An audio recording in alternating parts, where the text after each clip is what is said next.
Hello, આજે આપણે ચાલુ કરશું પરમાણુ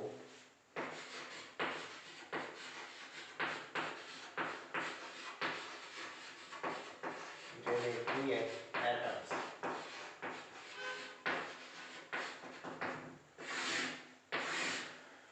હવે તો સૌથી પહેલા ડાલ્ટને કીધું હતું, સૌથી પહેલા ડાલ્ટને એમ કીધું હતું કે તમે કોઈ પણ વસ્તુ કે પદાર્થ હોય તમારા કને, તમે એના ટુકડા કરી નાખો અને જે નાનામાં નાનું ટુકડું હોય એને કહેવાય પરમાણુ. જે નાનામાં નાનું ટુકડું હોય એને કહેવાય પરમાણુ. એ સૌથી પહેલા ડાલ્ટને કીધું હતું. કોને કીધું હતું? ડાલ્ટને. બરાબર. હવે આજને આજ વસ્તુ આપણા ભારતના જે સાધુ હતા એ એમને આ વસ્તુ કહી દીધી હતી, જેનું નામ હતું કનદ ઋષિ. એનું નામ શું હતું? હિન્દીમાં લખીશું કનદ ઋષિ. એને પણ પરમાણુની બધી વાતો કીધી હતી. બરાબર. પરમાણુની વાતો એને પણ કીધેલી હતી. હવે આ બધું હતું એનું મતલબ એ કે સૌથી નાનામાં નાની વસ્તુ કઈ? પરમાણુ. હવે પછી ઘણા બધા પ્રયોગ થયા. સૌથી પહેલા જે થોમ્સને ચાલુ કરી હતી વાર્તા. જે થોમ્સને કીધું કે સૌથી નાનામાં નાનો ભાગ પરમાણુ નથી, તો કોણ છે? તો જે થોમ્સને સૌથી પહેલા ઇલેક્ટ્રોનનું અસ્તિત્વની જાણ કરી હતી દુનિયાને. સૌથી પહેલા જે થોમ્સને શું કીધું કે પરમાણુની અંદર કોણ હોય? ઇલેક્ટ્રોન. કોણ હોય? ઇલેક્ટ્રોન. એનો મતલબ શું કે ડાલ્ટનની થિયરી જરાક ખોટી પડી ગઈ. બરાબર. જે થોમ્સને ઇલેક્ટ્રોનનું કીધું, પછી ગોલ્ડસ્ટેન આવ્યો. કોણ આવ્યો? ગોલ્ડસ્ટેને પ્રોટોનનું અસ્તિત્વનું જાણ કરી હતી. અને પછી આવ્યો ચેડવિક.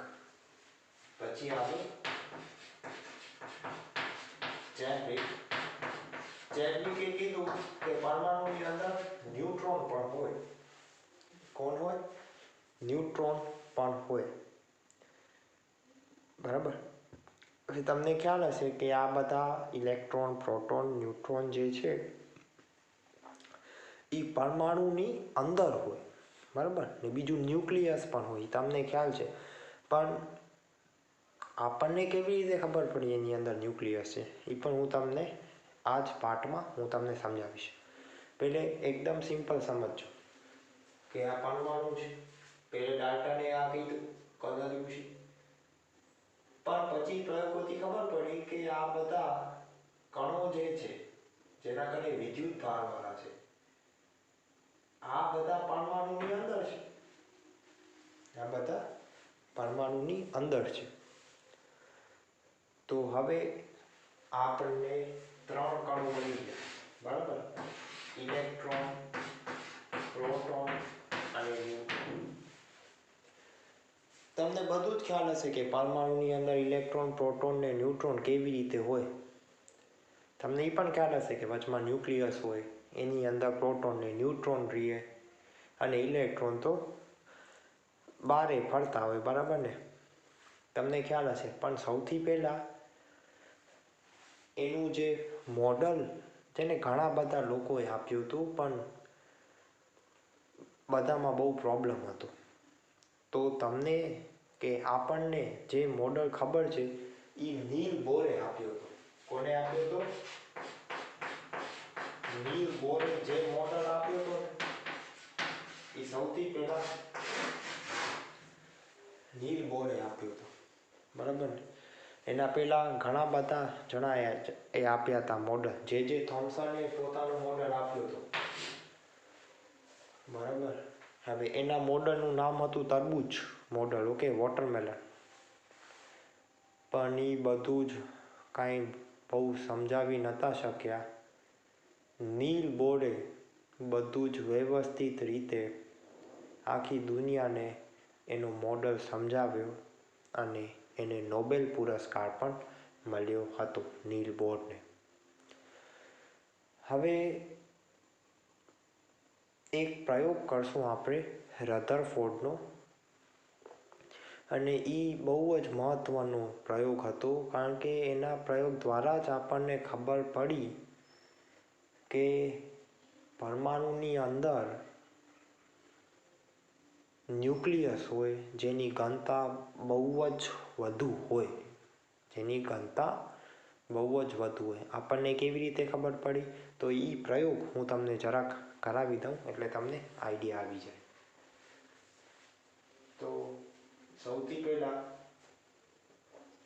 તો એને રેડિયો એક્ટિવ મટીરિયલ લીધો હતો. શું લીધો હતો? Radio active material. અને આ લીડનો એકદમ જાડો બ્લોક છે, બરાબર ને, એની અંદર આ રેડિયો એક્ટિવ મટીરિયલ છે. કેવું મટીરિયલ છે? Radio active. આપણે આ ફિઝિક્સમાં બહુ જ ડિટેલમાં સમજશું રેડિયો એક્ટિવ પદાર્થો. હવે આ રેડિયો એક્ટિવ પદાર્થ પોતામાંથી આલ્ફા પાર્ટિકલ્સ કાઢશે. શું કાઢશે? આલ્ફા પાર્ટિકલ, એટલે આલ્ફા કણો કાઢશે. હવે આલ્ફા કણો કેના જેવા હોય? તો આના જેવા હોય, હિલિયમ જેવા. બરાબર ને? આલ્ફા કણો ખૂબ જ ભારી હોય, બરાબર ને? આલ્ફા કણો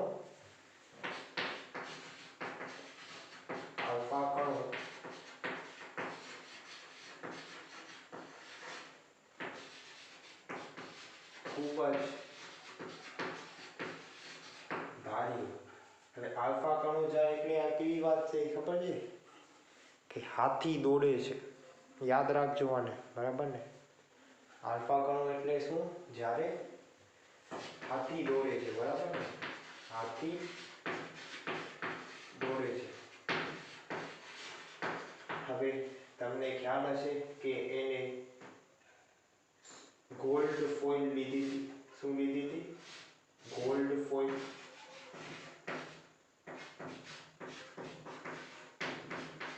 અને અહીંયા ડિટેક્ટ કરવા માટે એક સ્ક્રીન હતી. હવે સ્ક્રીન ઉપર જાય ને એટલે કાળો ધબ્બો થઈ જાય, એટલે આપણને ખબર પડી ગઈ કે આલ્ફા પાર્ટિકલ ઉવા જઈને એના સાથે ટકરાયો છે. તો આપણે જોવામાં શું આવ્યું એ તમને હું કહું. હવે જેમ અહીંયા આલ્ફા કણો ગયા, ઓકે, આલ્ફા કણો ગયા, એમાંથી વધુમાં વધુ આલ્ફા કણો તો સીધે સીધા આવી ગયા. કેવા આવી ગયા? સીધે સીધા આવી ગયા. પણ અમુક આલ્ફા કણો આમ થઈ ગયા. કોઈ અહીંયા આવ્યું, અહીંયા કાળો ધબ્બો બનાવો, કોઈ અહીંયા કાળો ધબ્બો બનાવો, કોઈ અહીંયા કાળો ધબ્બો બનાવો, કોઈ અહીંયા કાળો, બરાબર, કોઈ અહીંયા બનાવે, કોઈ. એટલે તમે જોઈ શકો છો કે આ બધું શું થાય છે. આ વિચારવા જેવી વસ્તુ છે કે 90%થી વધુ આલ્ફા કણો સીધે સીધા એમને હાલી ગયા, પણ અમુક કણો જે અહીંયા હાલ્યા જાય છે, અહીંયા હાલ્યા જાય છે, એ શું છે? અંદર કાંઈક હશે તો જ જાય, નહીંતર તમે. એટલે આ કેવી વાત થઈ કે હાથી ઓચિંતાનો ટર્ન લઈ લીધો, બરાબર ને? કારણ કે જ્યારે હાથી દોડતો હશે યુઝ્યુઅલી સીધે સીધો હાલ્યું છે, પણ આ વિચારવા જેવી વાત થઈ. હજી એક વાત હું તમને કહું, અને એક આલ્ફા કણ, 20,000 આલ્ફા કણમાંથી એક કણ જેમ ગયો એમ ને એમ પાછો આવી ગયો. ખબર પડી? 20,000 આલ્ફા કણોમાંથી એક કણ એવો આવ્યો કે જી પથે ગયો એ જ પથે પાછો આવ્યો. તો આ બધું ક્યારે શક્ય છે? કે જ્યારે એવી કોઈક હોય જેના સાથે અથડામણ થતી હોય અને પાછો આવી જાય. પછી આપણને ખબર પડી અને આપણે એને નામ આપ્યું ન્યુક્લિયસ. તો ન્યુક્લિયસનું અસ્તિત્વ આ પ્રયોગથી આપણને ખબર પડી.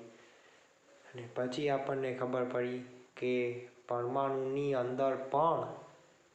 અંદર સાધન સામગ્રી હોય, જે આપણને ખ્યાલ છે જે ઇલેક્ટ્રોન હોય, અને ન્યુક્લિયસની અંદર પ્રોટોન અને ન્યુટ્રોન રહે અને ઇલેક્ટ્રોન એની ચારે બાજુ ફરતા હોય.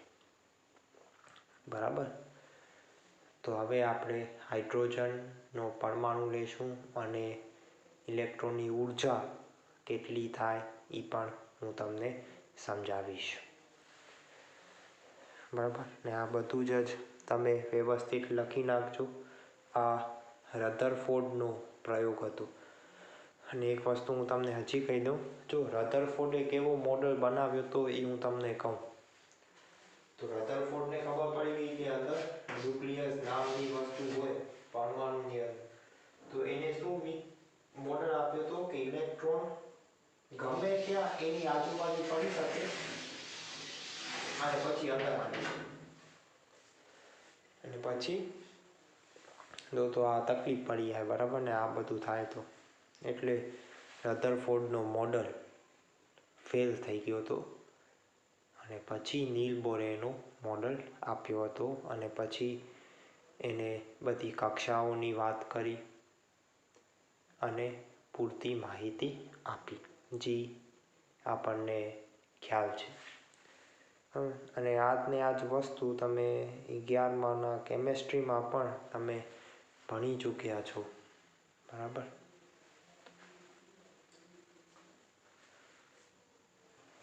એટલે આ ચેપ્ટર ગમશે તમને, અને એટલું અઘરું નથી, એકદમ ઇઝી છે. હવે હાલો ઉર્જાની વાતચીત કરી નાખું તમને. ચાલો, બધું જ વ્યવસ્થિત લખી નાખજો. હવે હું પૂછાણું છું કારણ કે મને લખવા માટે જગ્યા જોઈશે.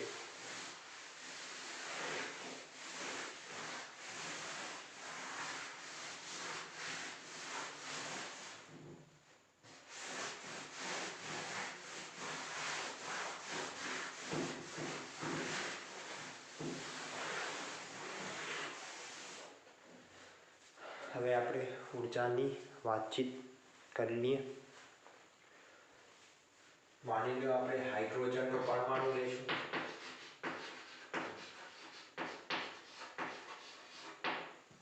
હાઇડ્રોજનનો પરમાણુ લઈશું. અંદર એક પ્રોટોન હશે અને એક ઇલેક્ટ્રોન એની આજુબાજુ ફરતો હશે. આ આપણું ઇલેક્ટ્રોન. બરાબર. આપણો ઇલેક્ટ્રોન એની આજુબાજુ ફરતો હશે. તો સૌથી પહેલા બંને વચ્ચે આકર્ષણ બળ લાગશે. ન્યુક્લિયસ ઇલેક્ટ્રોનને ખેંચશે એટલે કુલમ્બના નિયમ પ્રમાણે કેટલો ફોર્સ લાગશે અને F1 કહીએ તો F1 કેટલો લાગશે? 1/4πε0. ઓકે. E/r². r શું છે? એની ત્રિજ્યા છે. r શું છે? એની ત્રિજ્યા છે. અને બીજો કયો બળ લાગશે? કેન્દ્ર ત્યાગી બળ લાગશે, જેનું મૂલ્ય શું હોય? mv²/r. બરાબર. એટલે આ બરાબર કયો થશે? fc. તો હું શું લખી શકું? આ અને આ કેવા હોવા જોઈએ? સરખા. એટલે આમ લખી શકું.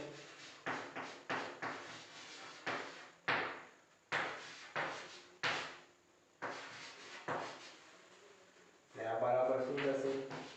mv²/r. r ને r ઉડી જશે. r ત્રિજ્યા છે. r શું છે? ત્રિજ્યા છે.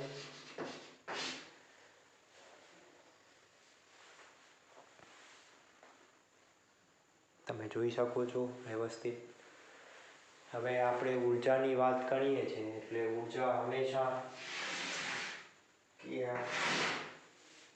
સ્થૂળ ઉર્જા શું થાય? ગતિ ઉર્જા અને સ્થિતિ ઊર્જાનું સરવાળો. સ્થિતિ ઊર્જાનું સૂત્ર આપણે શીખી લીધો છે, એ જ સૂત્ર લાગશે, બરાબર ને? માની લો તમારા કને બે વિદ્યુત ભાર હોય Q1 અને Q2, બરાબર?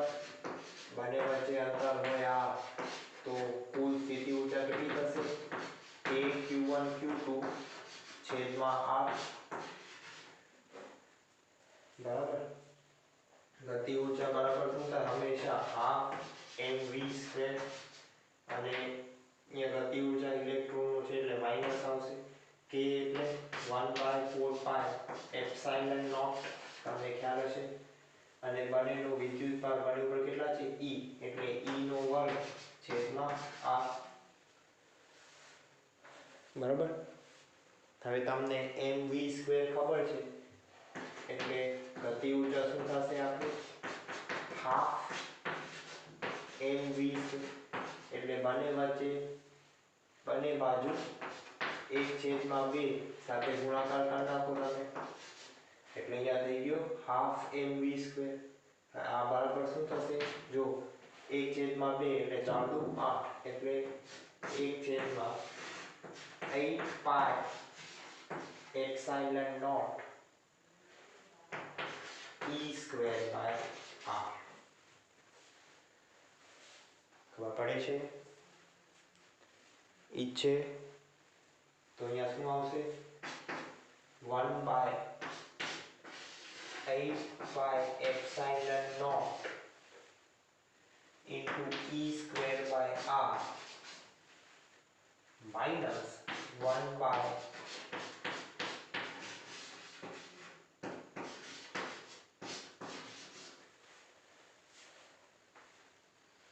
બરાબર છે? એટલે ટોટલ ઊર્જા કેટલી થશે? ઋણમાં આવશે, બરાબર ને? એટલે શું આવશે? 1/4 કોમન કાઢી લેજો એટલે આ આખું કોમન નીકળી જશે, બરાબર ને? આખો પદ કોમન નીકળી જશે એટલે 1/2 -1 એટલે અડધામાંથી 1 કાઢી નાખ્યો એટલે -અડધો, એટલે શું આવશે સૂત્ર? -1/,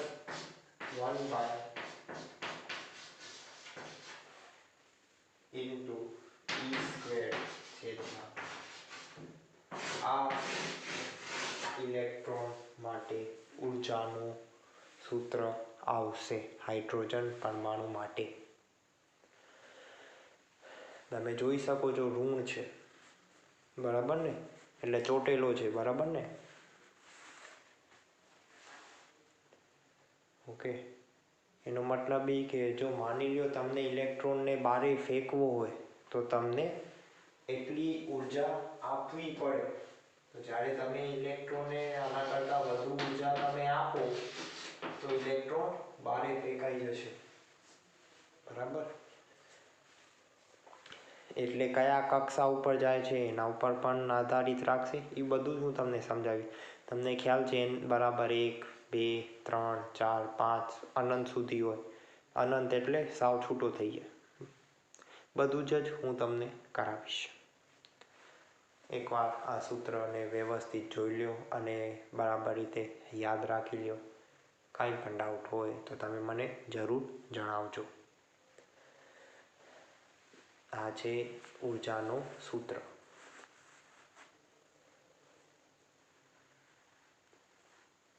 અને મારા ખ્યાલથી તમને કેન્દ્ર ત્યાગી બળ પણ તમને ખ્યાલ હશે.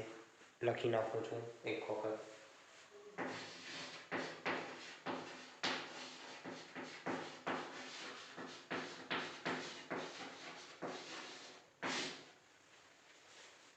કેન્દ્રગામી એટલે કેન્દ્ર તરફ અને કેન્દ્ર ત્યાગી એટલે કેન્દ્રથી દૂર.